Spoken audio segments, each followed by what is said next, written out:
shaped the year 2016. In the coming days, you will have a chance to watch exclusive interviews with prominent and ordinary newsmakers, plus in-depth features on issues that shaped the year 2016 in all realms, from news, business to the sports world. We kick off the series tonight with an exclusive live interview with Deputy President William Ruto, during which we shall have a candid review of the performance of the government in 2016 as we look ahead to 2017. You're welcome to be part of this discussion. We're asking you tonight, has the Jubilee administration met your expectations in 2016? Talk to us. Our SMS number is 22422, or on Twitter you can use the hashtag events2016. Very quickly, on Twitter, Victor Amtala Macho, no, most of its manifesto has been fulfilled halfway. No way can we celebrate, okay? David Ngurenganga says, absolutely, power and roads networks are improving daily. And then still on Twitter, we have Ashikoi saying, no, other than finishing up projects started by President Kibaki, I do not see anything. And then somebody else says, what we are asking the Jubilee government is to take Kenya back to where they found it when a big bag of maize was 100 shillings. Deputy President William Ruto, thank you so much for making time for us, and happy birthday. Thank you, my friend. I'll begin with what is happening in the country, as we'll come to issues of the achievements of the Jubilee government. But first, today you chaired a parliamentary group meeting for the Jubilee members of the Jubilee Party. What we gather is, first, you've told them from the leadership that it has to be a do-or-die session tomorrow, that the election laws must be amended so that there's an alternative to electronic voter identification and election election result transmission. Why? Well, first to say, we are people who believe in the rule of law. And the rule of law dictates that citizens have a right constitutionally to elect a government every so often, every 5 years for that matter. And next year is going to be that time when Kenyans will exercise their democratic constitutional right to elect new leaders. Right. And what's going on in Parliament is nothing out of the ordinary. You know, what happened, Hussein, there was a negotiated document that went to Parliament. It was negotiated between Jubilee and CORD. Jubilee and CORD, right? The law was passed. Then a mechanism was set up, you know, where the IEBC, the implementers of the law, would sit down and review how the law is going to be implemented. As we talk today, the law that is in Parliament is not a Jubilee proposal. It is an IEBC proposal. That is what the JLAC committee says.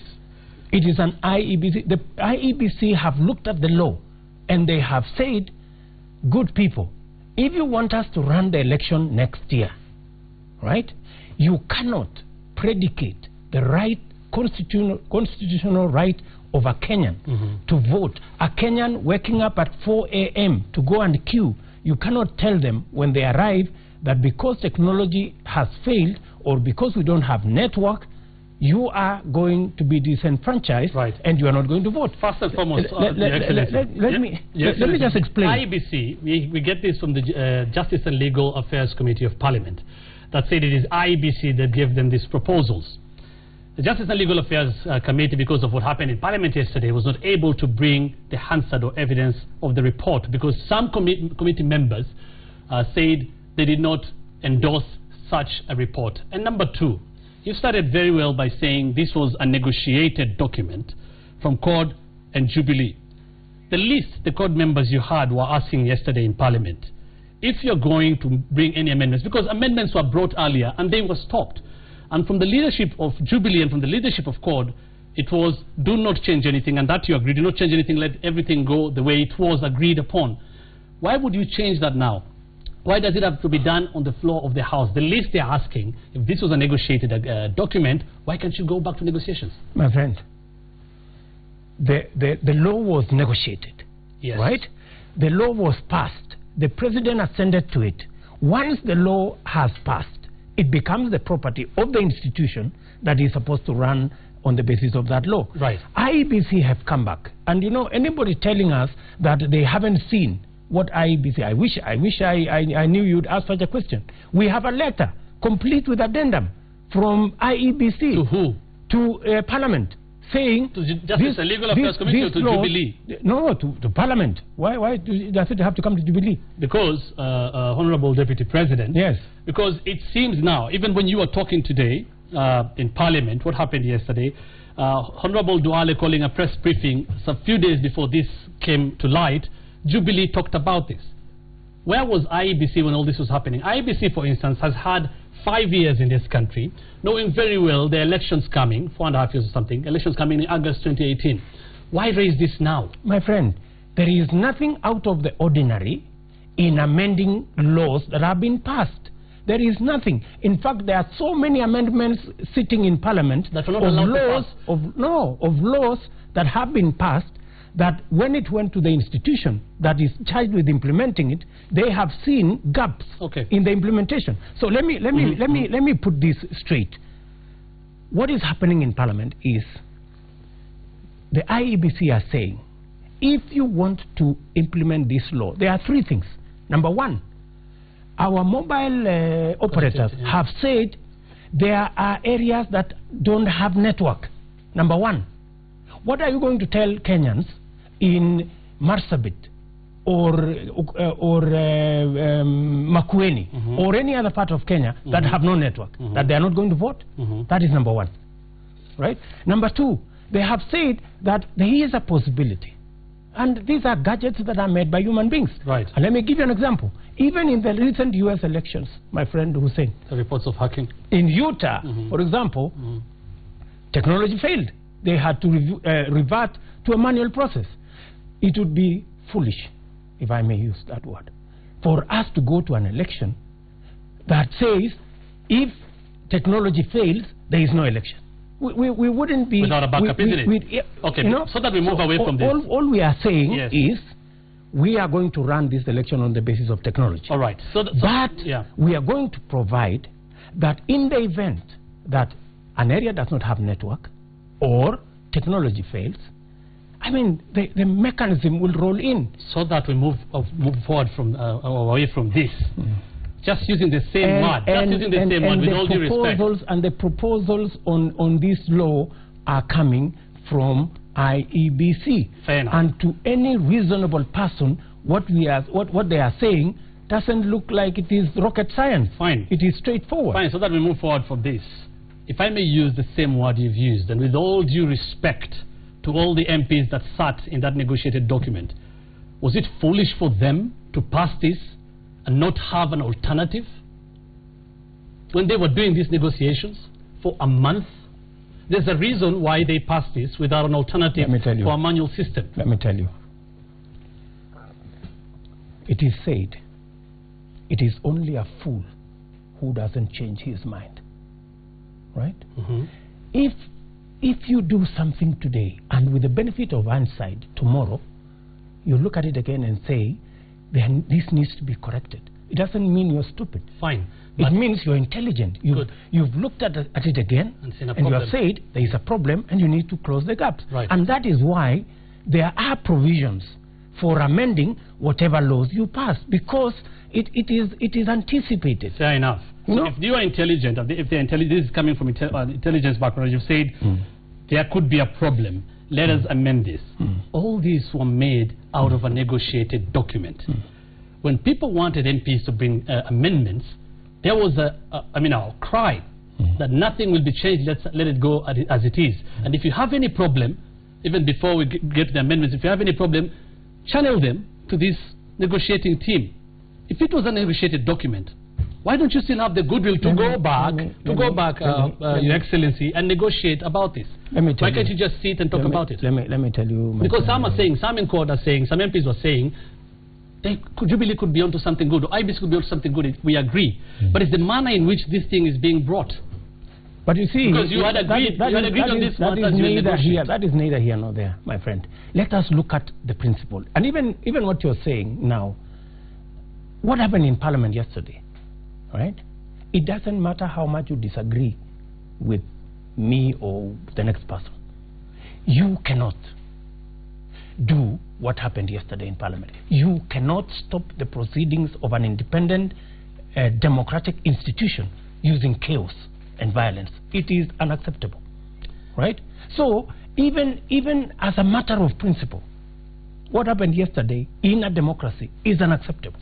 In their defense, either way, and you know it, and everybody knows it, in their defense, if they allowed it to happen, Jubilee has numbers in Parliament, the amendment would have been done. What does democracy dictate, my friend? Democracy says majority have their way. The minority will have their say. Yes.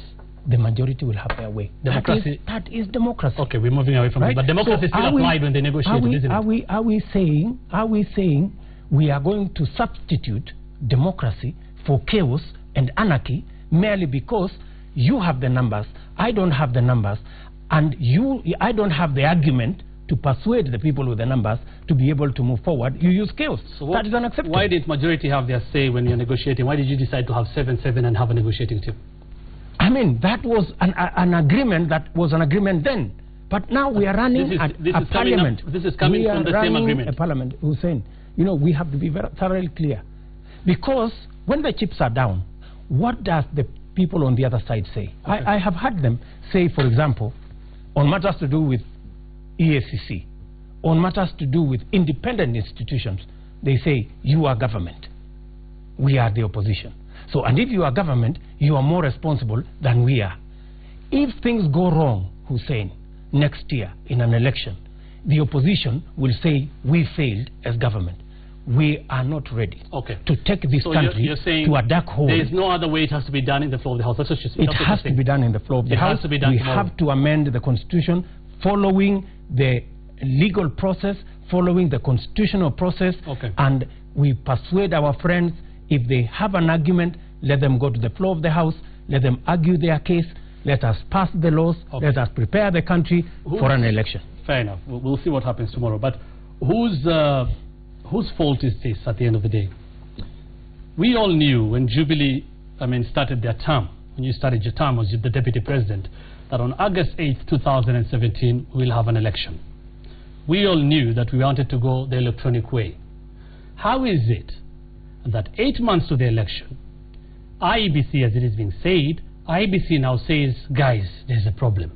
How is it that the Communication Authority of Kenya, 8 months to the election, now says, guys, there is a problem? Where were we the last 4 or 5 years? Why did the government prioritize this in terms of connectivity? And the Communication Authority of Kenya has this Universal Service Fund. This is for connecting areas without network, and it's the operating networks that contribute to this. By June this year, they had 3 billion shillings. That was already a head start. Annually, mobile phone operators contribute to that fund. So for the last 4 years, why did these areas that don't have connectivity, why wasn't something done? And who do you blame? Why now? There you go. You're already blaming matters to do with IEBC on government. And that is why you just said it yourself. I've said it right here. You know, because ultimately, when the chips are down and the election go wrong next year, nobody will remember that IEBC is independent. Everybody will remember there was a government, and that was the Jubilee government. And that is why we are saying we are going to do what is right and get the laws that will make sure we have an election next year. Whoever you want to blame, whatever happened, is now, trying to push blame here and there is irrelevant. What we need to do is to prepare for an election next year. That's fine. And like you have said, that where was the government? We don't want next year, August, anybody to say, where was the government? That's why we are getting this right now. But the Communications Authority of Kenya is the government. Absolutely. What are you saying? Because democracy is part, accountability is part of what the government needs to do for the people, isn't it? So you're saying there was nobody could foresee this? My friend, ultimately, it's still IEBC. An issue of network is an issue that is continuing. In my house, here in Karen, I have a problem with network. In my house, here in Karen. A problem of network is not something you are going to solve one day. There is network, for example, in Mochongoi. but it is a network that is 2G. Okay. It cannot send data. Okay. Are we going to predicate the election of Kenya? You know, are we going to say a Kenyan who has woken up at 5 a.m. to go and vote for their candidate of choice will not have results because technology has failed them? No. Okay. You know, But, and right. you see, the process of expanding network is a process that is ongoing. Okay. It's not a process But that's do you going to happen today and finish tomorrow. Do you feel... And even if we had network everywhere in the country, Hussein, technology can still fail. You cannot say if technology fails, you disenfranchise Kenyans from exercising their constitutional democratic right to elect because we have a lot leaders. we still have a lot of matters to cover. We'll have to move on. But ultimately, argument this way, argument that way, we must have a system that is foolproof, that we will have an election right. and Kenyans will get But answer me this question, please. I will. Over the last 4 years, IBC talking about this now, CAK talking about this now. Are you saying nobody should take responsibility for this? Nobody should have foreseen this? I mean, what are you saying, Hussein? This law, we implemented this law not 4 years ago. The law we are talking about, technology, that we insist that it must be technology, is a law of 2 months ago. Right. So why are you talking about 4 years? You knew until August 2017. We knew we were going. No, you knew very well. Election. I mean, you knew there are places that don't have connectivity, isn't it? There are places that don't have connectivity. I was in Tharaka-Nithi, just for your information, and one of the places that is going to benefit from Universal Fund is Tharaka-Nithi. It is a continuing process. It is not a process that if you have all the money to do all the connectivity in all the areas at one go. This is a process that's going to continue. Right. And as you go, other areas will access 2G, other areas will go 3G, okay. Other areas will go 4G. Still on the matters of elections. Just 2 days ago, I think yesterday or 2 days ago, the NGO Coordination Board, they registered the International Foundation for Electoral Systems, IFES. Now this comes, and this is an organization that has been working with IBC, then of course ECK, and then IIEC, and now IEBC since 2002, that's 14 years ago. And this again came after President Kenyatta's remarks during Jamhuri Day, saying some nations want to bring about regime change through such organizations. First, an organization that has been working with IBC since 2002.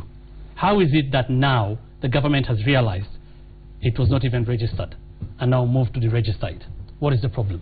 Are you saying if you find that there was a wrong that was made, it should continue merely because it wasn't corrected in the first place? I'm not saying that, but I'm saying it's been 14 years. No, but that's what I'm saying. If there is a problem with your registration, it doesn't matter for how long you have been around. Even if you've been here for 100 years and there is a problem with your registration, either you rectify it or you are deregistered. So is that the problem? It is as simple as that. Is it the problem of registration only? Is that what the problem is? And you need to ask the NGO board. You know, I cannot speak for them here. You know, I don't have the details of what happened. Right. But I'm sure if you follow it, there must be a process. Okay. There must be a reason. Another interesting thing, Your Excellency. The NGO board made this decision a day after the Honorable Duale and Jubilee MPs addressing a press briefing talked about IFES and Michael Yard, the individual. So how is it that they are the first ones who had this information, and then the NGO board comes the second day to deregister this? Why don't you say, for example, that maybe some of the Jubilee members knew that this was going to happen, and they just went ahead to ask? How would they know? I mean, I'm just saying. Why do you think that it is the other way around? The inference here is that the NGO board is taking orders from them. No, I don't think so. I think all those organizations know what they are supposed to do. We have competent Kenyans who are running those organizations. And for your information, if any institution feels unfairly deregistered or unfairly handled, there is due process. They can go to court and reinstate their membership. Right. Okay. You know, so the US nobody has, you know, unwielding power to do what they wish. U.S. Ambassador Robert Godek yesterday responded to this, and I'll quote him. He said, "Our assistance was requested by the government of Kenya and the Independent Electoral Boundaries Commission, and adheres strictly to the Kenyan law and regulations, and is provided under careful oversight by the government of Kenya, IEBC, and USAID. We do this work We do this important work transparently without favoring any candidate. US is talking here, the Robert Godek. Are you saying, and like, again, borrowing from what Uhuru Kenyatta said on Jamhuri Day, plus what has happened, are you saying the US now is pushing for regime change in Kenya? I don't think that's what we are saying. But we have seen this before, my friend. You have had statements from foreign governments that have said before that Kenyans should not elect this or that person. And they have said choices have consequences, right? So it's not far-fetched, you know? It is not far-fetched. We have lived through it. That so is in nobody should tell you that this is empty, you know? Where there is smoke, my friend, there is fire. That is in 2013. You're talking about now. No, I'm saying, I'm not saying... What you're quoting was said in 2013. Correct. Nothing of the sort has been said now. And then you're saying where there's smoke, there's fire. It's the president talking. It is the government talking. What are Kenyans supposed to make of this? If the president or the government does not say it is NGO ABCD and foreign nation ABCD doing this, because that has not been said. It has not been said. But you know, everybody have their job to do. We don't run the NGO council. The NGO council runs its show. So if they have found that there is this organization which is not properly registered or is doing something that is not in accordance with the law, it is for them to make that decision. We don't give instructions to the NGO board. But you run they know what they do. You run the security agency. Absolutely. That you do. That we do. Right. So my question again, if you know, I mean, the security agencies would know NGO ABCD is doing ABCD, because even Karanja Kibicho talked, the Principal Secretary of Interior, and if they know foreign country ABCD is doing ABCD, why wouldn't they just tell us who they are and take action? I mean, that has not been done. You know, not every security information, Hussein, is for public broadcast.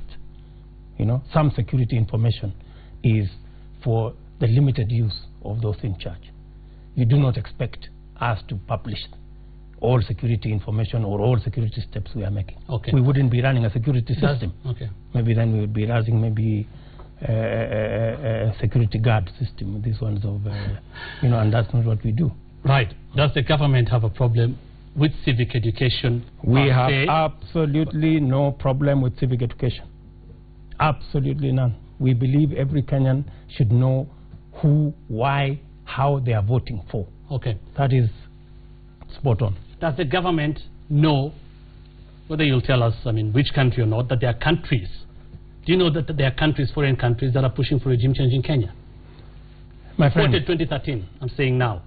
My friend, when you hear the president speak, we don't just speak for the sake of making statements. You know?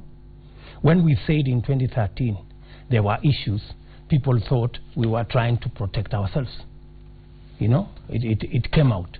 So all we are saying is Kenyans must not be dictated on who to vote for. Kenyans know who their candidates are. Kenyans who know who stands for what.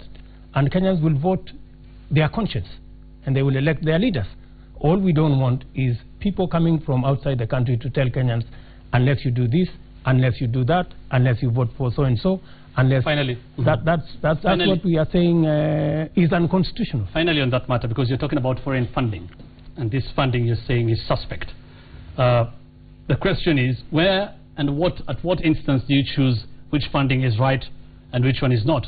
2 days ago, President Uhuru Kenyatta was reaching out to EU, which has also been accused here, was reaching out to EU to fund AMISOM. US, for example, funds in the war against terrorism. So when are they good and when are they bad? My friend, we haven't told anybody there is this thing which is... We've just said that on matters to do with elections in Kenya, Kenyans have the right to choose their leaders without blackmail or intimidation. That's what we are saying. And we have many partners. We run many of our programs with partners.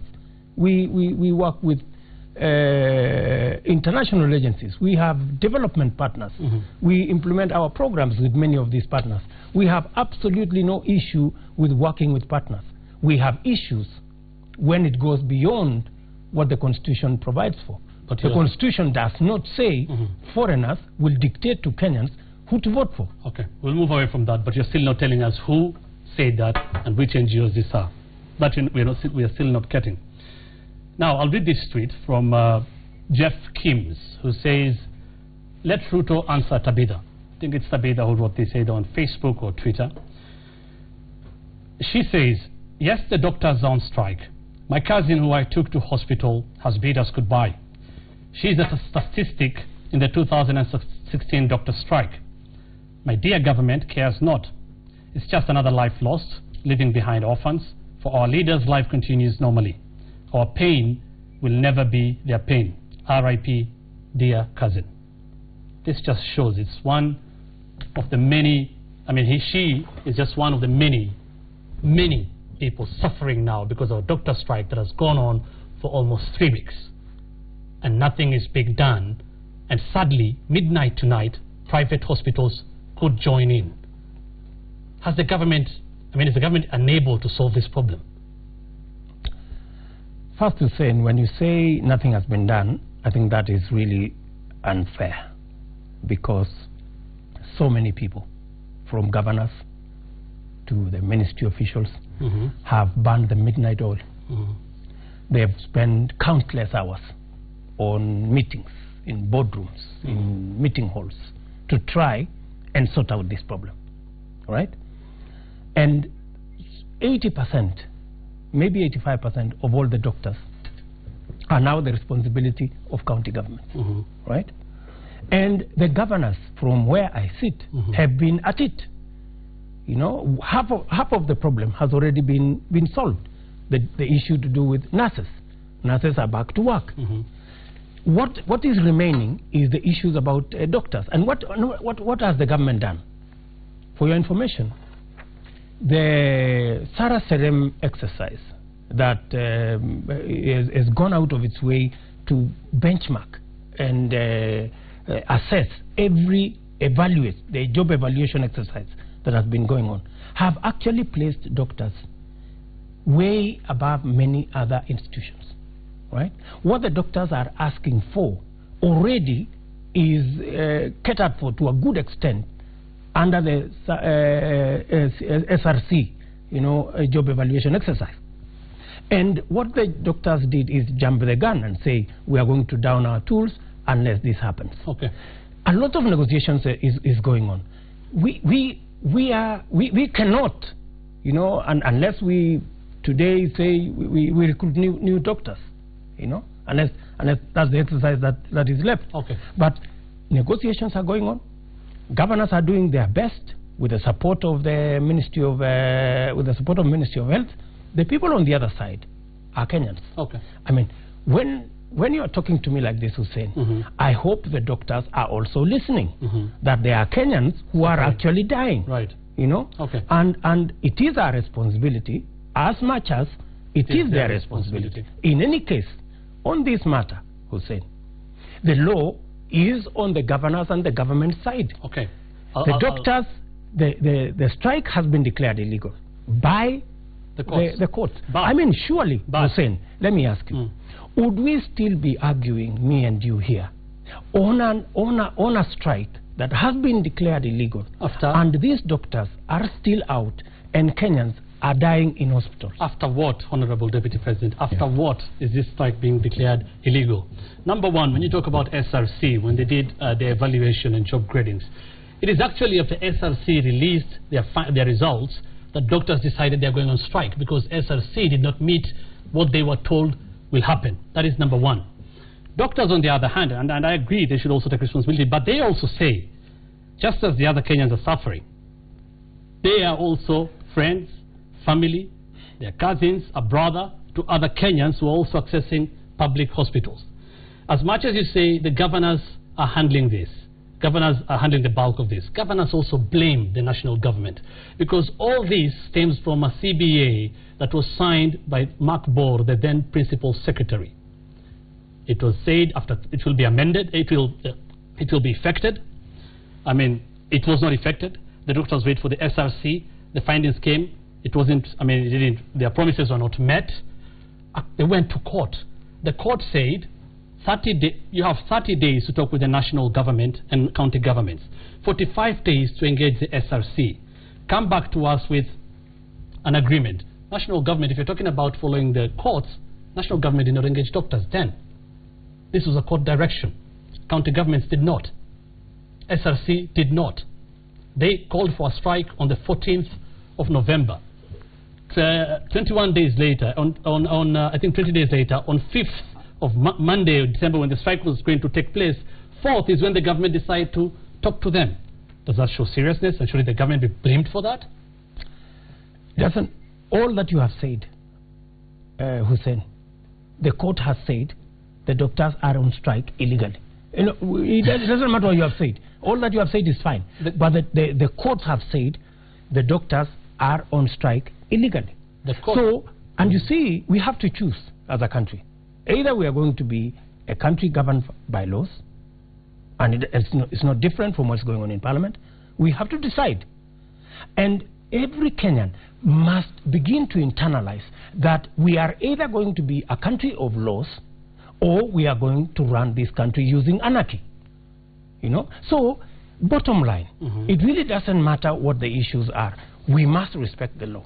But the law says the doctors should go back to work. Right. Yeah. We should follow the process.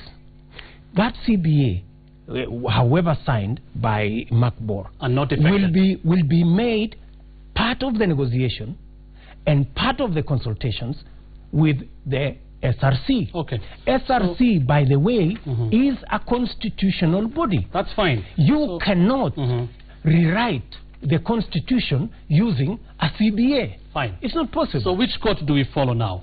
One has declared this strike illegal. Before that, there was a court that issued specific directions to all parties to sit down. There is only one court. And they did not sit down. There is only one court. That is still the courts. There is only one court, my friend.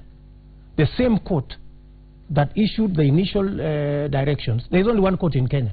It's the same court that is telling the lawyers, you are on strike illegally. So the parties did not follow the directions of the first court, but you want them to follow these directions. They should follow the directions of the court at any one time.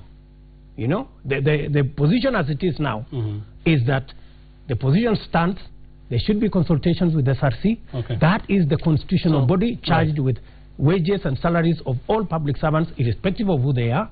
And that should be the process. And we should submit ourselves to that process, all of us, including doctors. Right, so that we move on again, because there are a lot of issues to discuss here. I wish we had a lot of time tonight, but we still thank you for coming. So that we move on. Now that both parties here, like you've said, it's only one court and both did not follow the directives. Would it be right now to withdraw whatever is going in court and sit and try and talk to them? There is always room for negotiation. And I think both the governors and the Ministry of Health are open to discussions, because what needs to be done is that this problem needs to be sorted out so that Kenyans can be attended to. And for your information, while we talk about health, you know, you're looking at the doctors' problem. What kind of investments have we done as a government so that you can juxtapose that with what is going on with the doctors? For your information, we had 2 referral hospitals in Kenya. Now we have 94, right? Today, as I talk to you, my friend Hussein, 30,000 young Kenyans who used to be born would have died. Yes. Because of the free maternity process, free maternity exercise that healthcare that we have rolled out. Today we are saving 30,000 Kenyans every year, children who would have died. Today, as I talk to you, every mother in every part of Kenya, unlike before, goes to hospital, gives birth, the government of Kenya pays for mothers to give birth. We are saving 2,000 mothers from dying every year in Kenya as I talk to you. Right. We had 25 beds of dialysis. And for your information, we